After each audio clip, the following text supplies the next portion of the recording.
Okay, so I'd like to welcome to the podcast the president and CEO of the Louisiana Travel Association, Mr. Chris Landry. How you doing today, Chris? I'm doing great. Thank you so much for having me. Honored to be here. Thanks for making the time. It was, man, that weather was crazy this morning, wasn't it? It was almost... So it was nuts. And I thought it was going to rain a little harder. Yeah. And then it didn't really rain a lot last night. So I walked out of my house this morning thinking there'd be water everywhere, and there wasn't. And then I got to work this morning, and I looked behind me, and there's like ice coming down. Yes. Wow. Last time I've seen a fluctuation like that was when I was in Dallas, but that was a long time ago. Listen, so you got the top job at the Louisiana Travel Association. So how long have you been there for, and how did you come to arrive as the president of that organization? Sure. So, I mean, is this full story? Yes, please. Okay, awesome. So I've been the president and CEO of LTA for 2.5 years. I'll be 3 years on July 1st. Prior to that, I was with a company called LBA Hospitality, which is a Hilton Marriott franchisee. Nice. So I went to college. I mean, actually, in high school, I saw the movie Jerry Maguire. I'm not sure if you're familiar with it. Very familiar. And I saw it in high school, and I'm like, oh my God, this is what I want to do. I want to be a sports agent. I love sports. I was always around sports, played sports. So went to my school guidance counselor, and I'm like, all right, how can I do this? This is what I want to do when I grow up. Where do I need to go to college? And so she said, Chris, you need to major in something, I think, called sports administration. Bad news, no one in Louisiana has a sports administration degree. You're going to have to go out of state. Closest college that has that is University of Southern Mississippi, Southern Miss. So I went on a tour at Southern Miss and absolutely loved it. Fell in love with the campus. Started in the sports administration program. 2 years in, I met with my advisor there, and he was like, look, dude, okay, if you want to do this, you may need to start taking some law courses or something like that to prepare you for the future. And I'm like, oh man, it's all I can do to get through basic accounting classes and economics and stuff like that. So I'm like, look, I don't know, maybe I need to pivot and do something different. So ended up dropping all my minors and didn't end up going to law school, but stayed at Southern Miss and got a job after I graduated back in Lake Charles, where I'm from, at the Convention and Visitors Bureau. Okay. And really, you were born in Lake Charles? Say again? You were born in Lake Charles? Born in Lake Charles, okay. Born and raised. And so I went to work for the Convention and Visitors Bureau in Lake Charles and really got a taste of tourism. It was my job for them to bring in new sporting events and tournaments to Lake Charles. Nice. And I loved it. Absolutely loved the job. My second month there, we went to Hawaii to an AAU show, and I'm like, oh man, this is the best. But as most guys will tell you, there was a girl that came into my life, and she was still in school in Hattiesburg and at Southern Miss, and pretty much told me, look, if this is going to go any further, I'm not going to move to Lake Charles, man. So you're going to have to, come back, or we're gonna have to figure something out. But I really don't see myself in Lake Charles. So I got some advice from someone really early on in Lake Charles that basically told me, if you can ever get in on the opening side of a hotel team, you should always take that opportunity. Okay. And so Leslie was still in school in Hattiesburg, and I was just kind of browsing for jobs online, and there was two Marriott properties that were set to open in Hattiesburg, and they were looking for a salesperson. And I'm like, look, I know a lot about the area, I know a lot about the university. Let me just try to apply for this and see. It gets me closer to her, gets me, I can follow some advice that someone had given me. And my boss in Lake Charles at the time, I thought he would never leave. And so I ended up getting the job and doing really well with the hotel. We opened up full. There was a large deployment from a military base there at Camp Shelby. This is back in 2008, so a lot of stuff was still going on overseas. And the hotel's open full, and it looked like a rock star. And the company I was with, they started this new regional sales position, so I was able to move into that role as the inaugural regional director of sales with the company. Wife and I ended up getting married, living in Covington. That gave me the flexibility to be able to travel, work from wherever I needed to. And I did it for 15 years and loved every minute of it. Started serving on the board of LTA in 2021, and the leader at the time in 2023, moved on to visit Baton Rouge. Jill Kidder, she's a great friend, great mentor of mine. Yeah. Yep, she moved on, and some of our board members were like, "Look, I think, man, you should apply for this job." Okay. And so stars aligned. Stars aligned, but at the time, I was like, "Dang, I'm here 15 years, with on the Hilton and Marriott side, and I was really loving it." And as I did some deeper thinking, I was there 15 years. I was turning 40. It was just like you said, stars aligned. Sure. And I applied and got it, and haven't looked back. I love my job. I love the people I work with. I love our members. We have a great team. I always love representing our state. So what is the I've never been the CEO of a travel and tourism company. So what does your role entail exactly as a CEO? What do you do? So think of us like as a chamber of commerce, right, for tourism. So our members, we're a member-based organization. We have about 800 members of convention and visitors bureaus, hotels, attractions, several private businesses, restaurants, and it's our job to advocate for them, to educate them, and to promote them. And as a leader, three prongs. Three prongs. So we've got a great team who's kind of split up into those verticals that do a great job of listening to our members and really trying to get them the tools and resources that they need. And I just try not to get in the way. So the advocacy portion of that, what does advocacy look like for these members?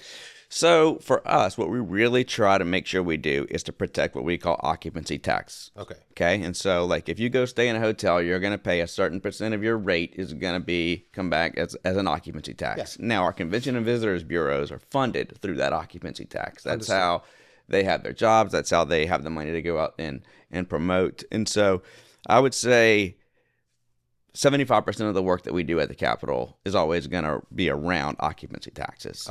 Sometimes there's no one messing with them, and that's fantastic. Then our job is easy. We try not to stick our nose into something that we shouldn't. But we really, kind of draw a line in the sand if someone is looking to either use occupancy tax money for something that they shouldn't, or just really try to mess with those funds. And do you, what does your education element look like? Are you like a CME staff? You hold courses? What does that look like? No, well, yes, kind of. So we have, there's a couple different verticals there. We do a program that's called the Louisiana Tourism Leadership Academy, which is what we call LTLA, and it's very similar to something that we have in Louisiana called Leadership Louisiana. And basically what we take is this, our biggest class ever is this year. I think we have like 34 people in the class. And we'll take these tourism leaders to different areas of the state, and they learn about what is, important to the people of Baton Rouge or Houma or Tangipahoa Parish or St. Tammany, and really what kind of drives that tourism, economy in that area. And so that's a program that we've been really proud of. This is our 11th year doing it, and it is something that keeps growing in popularity. That's smart.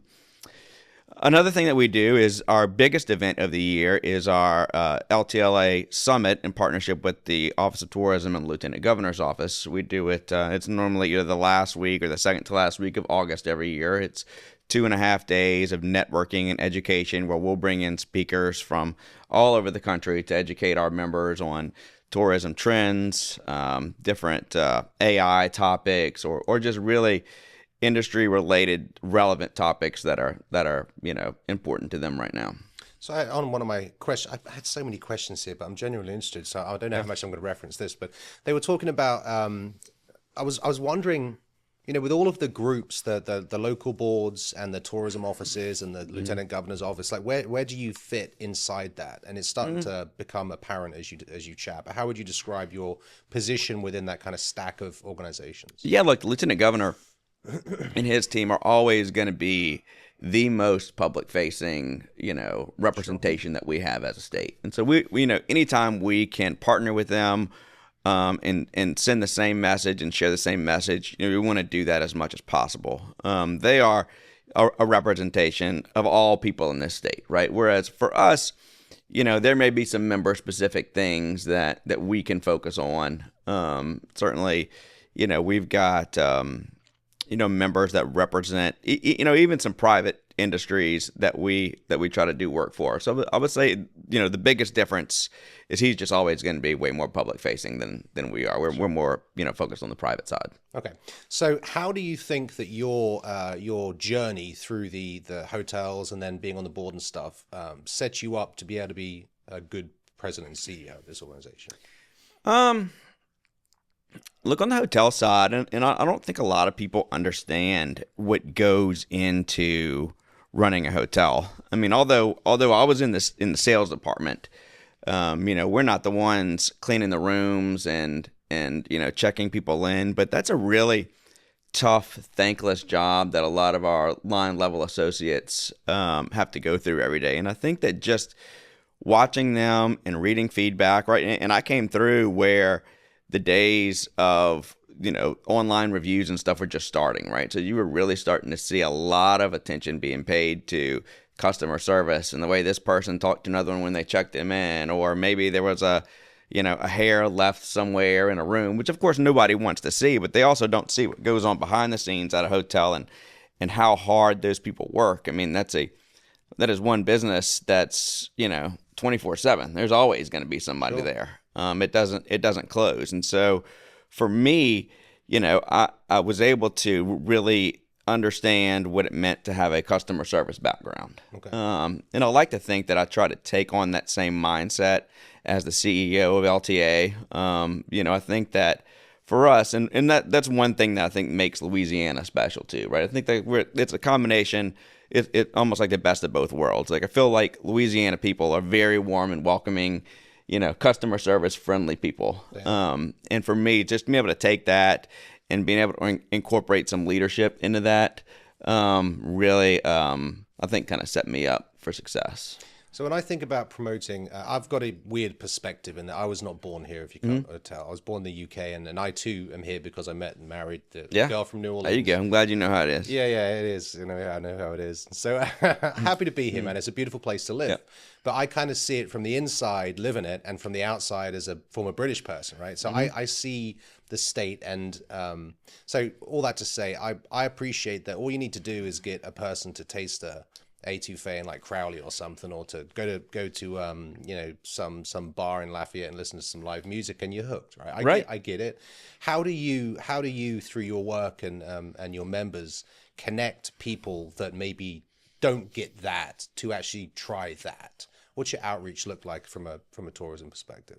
Well, for us, it's all about supporting the members who are going to do that, right? So like our organization, we're not necessarily the ones who are going out pounding the pavement trying to get people to come back to the state and visit. There's a little bit of our business. I've got our membership person certainly will go to trade shows around the country and really kind of promote Louisiana to different groups. But from my standpoint, what we're really trying to do is make sure that our CVBs, who that's their main responsibility to go out and promote their area to the world, that we make sure that they have all the tools and resources that they need through our educational components, or some of the things that we're doing to help them be better at their business. So we met at a Taste of Louisiana event. Yes. So was that you guys organizing that, or were you supporting a member that was putting on that event? Yeah, no, that's our event. That's an event for us that has really evolved over the last couple of years. It used to look totally different than what you experienced this year. It is, man. And so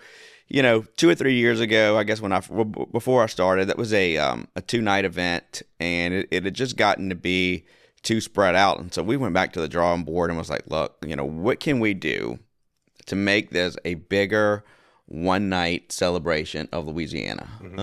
And we sat down and got a lot of feedback, and really wanted to make it all about, hey, look, we're going to this city. We want you to come experience all Louisiana has to offer in this one night, right? And so we, this year, we're going to be going to Chicago. We'll have more chefs than ever this year participate. We'll be at 16 or 17 chefs.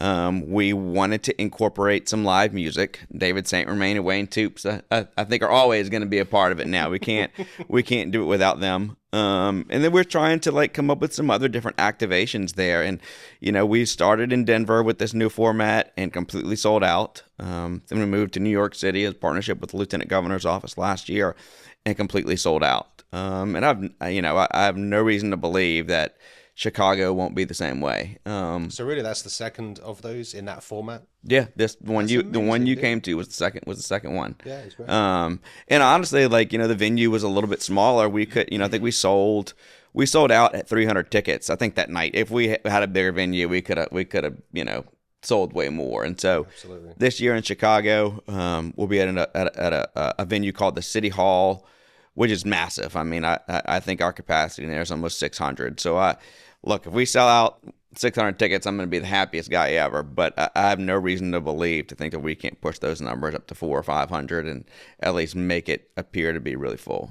And we're doing some things, partnering with like Barstool Sports on some stuff. And so it's there's some different media outlets in Chicago that we think we can tap into to really help elevate it again. Yeah, that's very cool. Well, that makes a lot more sense now that you're on these. You support the people that do the tourist advocacy Correct. type thing.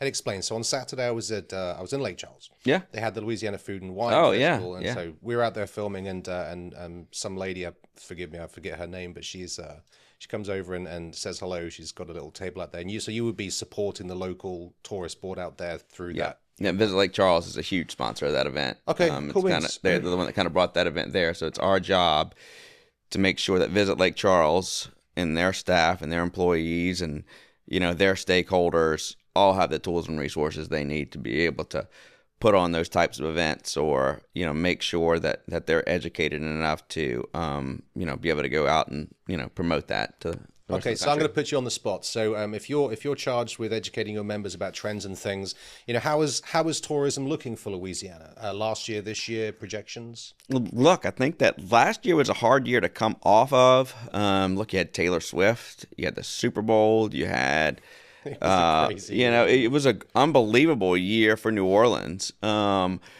But this year, I think it's kind of shifting a little bit. I mean, look, you're still going to have the same events in New Orleans, but, a lot of people don't talk about the correlation between tourism and economic development, right? So, when you hear of the Meta facility being built in Monroe, you've got to think that's a massive, massive project. And everyone who's coming in and playing a role in getting that facility open is needing hotel rooms, right? So I was just talking to our member who is the CEO of Visit Monroe West Monroe, and their hotels are full. And they do a great job of putting on events, but during the week, they're full of workers coming in to help get this Meta facility. Right. And for that story, there's another one about, Hyundai, and another one about a data center. And so, while the Super Bowl and Taylor Swift are sexy events, and those really shine the biggest light on our state, and I'm proud to have them. We've also got a lot of stories tied to economic development that are helping keep the hotels in our smaller communities full. Not as sexy as a Taylor Swift concert, but certainly just as consequential. But absolutely. I mean, because you can't find a hotel room in Monroe during the week right now, and probably won't be able to for the next year. And those kind of things don't really get the headlines. I mean, I think the initial press release or the initial story of the venue coming or the business coming certainly grabs the headlines, but there's so much residual stuff that goes into benefiting that community after that, that really goes into boosting our tourism numbers that a lot of people don't hear about. So, what is the impact of tourism broadly? Do you have some general stats? It's the fourth largest employer in the state. It's almost a $24 billion impact to Louisiana, and I think that we are an industry that. Not that people take us for granted, but when you think oil and gas, when you think Louisiana, right? Education certainly a huge, player in our state, per capita. But I think that oil and gas certainly grabs the headlines, and it should. I mean, it employs, a ton of people and brings, resources to our state that we would never have. But yeah, tourism is the fourth largest employer. Yeah. Period. End of Period. story. That's it. Yeah. Very cool. So, best part of your job. What have you enjoyed in your tenure so far? What's been the most fun thing that you do? Fun thing. Look, just getting out and meeting people. That's the funnest part of my job. There's a big rodeo coming to New Orleans, the Hondo Rodeo Fest here in 3 weeks, and just for instance, they came to our office and met with us, and now they're bringing a live bull to LSU next week to help promote the event. And it's just little things like that. I love meeting with our fairs and festivals and getting to know our community leaders and elected officials and learning more about what makes their area special. And I have a great sense of pride for Louisiana. I mean, I love it. I would never want to live anywhere else. It's certainly a place that lives inside of me. And I really, hope that my attitude towards our state and my passion for our state, is how do you call it? Comes across, manifest, and is infectious. From when I have conversations with people, I think that we, have a lot to be proud of. It's just about telling the right story. I agree. Well, man, I appreciate your time and I wish you all the best. Oh, always. Thank you so much for having me.